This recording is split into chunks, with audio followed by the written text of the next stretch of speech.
Selena, and welcome to Selena's Musings. This is where I like to share my thoughts, opinions, perspectives, and things that inspire me.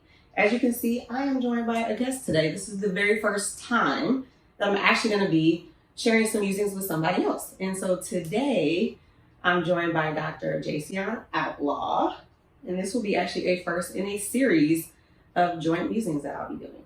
So, well, I feel honored to be your first guest, and I guess I have to start off by just introducing myself to the viewers.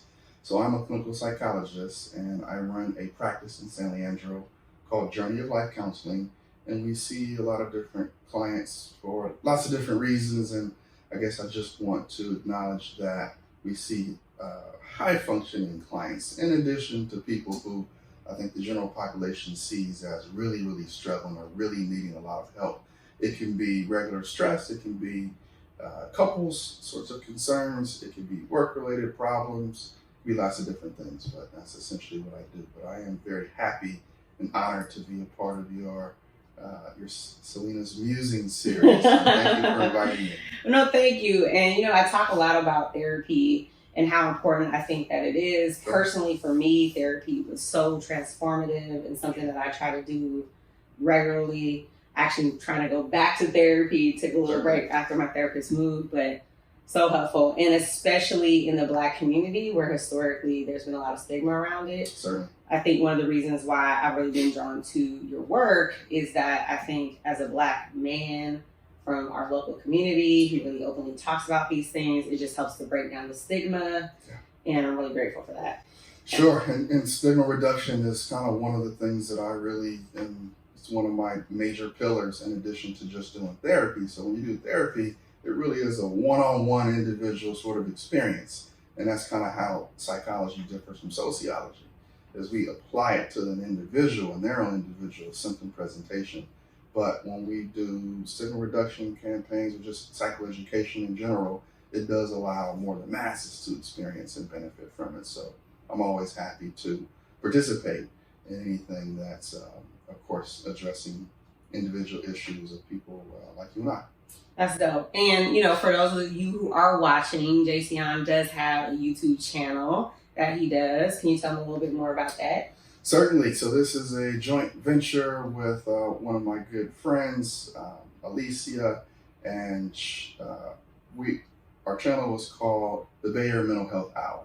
And we just started, just kind of got the main foundation set, but once every couple months we do a filming of some sort and try to address a problem that maybe people haven't really addressed on film before. And so thus far we did a first responders episode, and then we also did just kind of a general mental health, just kind of get the people accustomed to what we're doing. So far so good, but definitely look forward to more of that in the future on that channel as well. Yeah, I have watched all the videos. They're excellent. So I'm going to include a link to that down below. Definitely encourage y'all to check it out. All right, so what are we talking about today, Dr. Outlaw? Yeah. You and I talked about a couple different topics we can cover today, and I think we settled on the idea of punishment and reward. Mm-hmm. And so I'm curious about your thoughts just when we hear the phrases or the terms punishment and reward. What comes to mind for you, and in terms of its application to your own work? I'm curious about how that feels just to hear those terms. Yeah, so like off top, we think of the analogy of the carrot versus the stick. Sure. Another saying I heard recently, which was interesting, is slap versus clap. So, I'm going to slap you when you do something I don't like. I'm going to clap for you when you do something that I do like. And, being someone who works with young people and someone who studied early childhood development as well as adult learning and motivation, my thoughts around reward versus punishment has evolved a lot over the years. It's really changed. So I definitely grew up, being raised to believe that spare the rod, spoil the child, and really believe that punishment was an important part of raising children, of developing children into, respectable, healthy adults. Over time, as I've studied more about cognitive science, neural development, and just kind of like human behavior, I actually am not a fan of punishment. Punishment is punitive. It means to issue a penalty. Now, I do think that there can be too much of a good thing.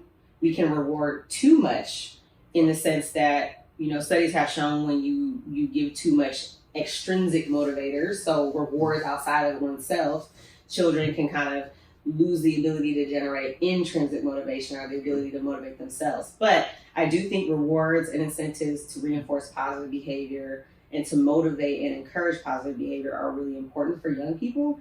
And I think that instead of punishment, instead of penalties, we should think about accountability measures. How do we hold someone accountable, which is to be responsible for your actions? Restoration, right? This idea of restorative justice. Justice is to make right. So teaching young people, how can you make this right? How can you restore something that you damaged, took away from, whatever. So that's kind of how my mindset is shifting.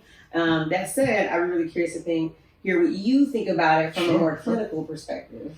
Well, for one, I'd even like to start with an even broader understanding of the term punishment and reward. But when we think of punishment, we tend to think of a behavior in which we are overtly hitting someone or yelling at someone or saying something that's kind of aversive in a way. And once again, my idea is for us to expand that understanding, because punishment really just means that we are doing something to reduce a behavior. And reward is doing something to increase a behavior. This is from a purely scientific sort of psychological perspective of understanding those terms. But punishment can even be someone merely addressing an aversive behavior and saying to that child or that individual, I didn't really like the way that you treated me when you said X or Y. That's a form of punishment, right? And so most people aren't necessarily going to be against that. I think where we get the idea of what punishment is we could even just visualize someone getting beaten, or corporal punishment, or slap, or just this really outrageous version of a verbal punishment in which that doesn't really feel like it's supportive and it's not going to be really helpful. But punishment can even be something really small and subtle. And so I think when we look at it from that perspective, it doesn't necessarily have as bad of a reputation, but there of course are other ways that don't involve, the direct idea of verbally beating someone up that is going to be problematic.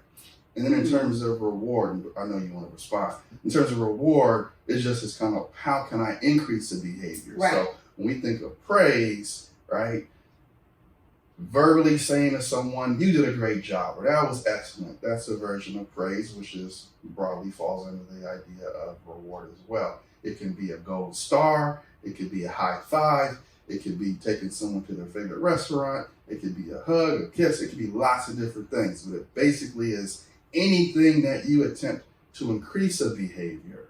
And so I think those two, like really understanding the distinction between those two is hugely important. But I do want to give you a chance to respond to the punishment piece, because I can see that you were... you see I'm struggling. I do. So, okay, I am very guilty of being caught on semantics sometimes. Okay. So I'm really caught on this dictionary definition of punishment, which is to penalize. And so when I'm hearing what you're talking about, I associate that more with things like holding someone accountable, which semantically, I know I'm just getting caught up, but when I hear something like just telling somebody, hey, this is how your actions affected me, that doesn't feel like a penalty to me. That feels more like holding them accountable, reinforcing boundaries, being firm, which I'm very much, I think is important.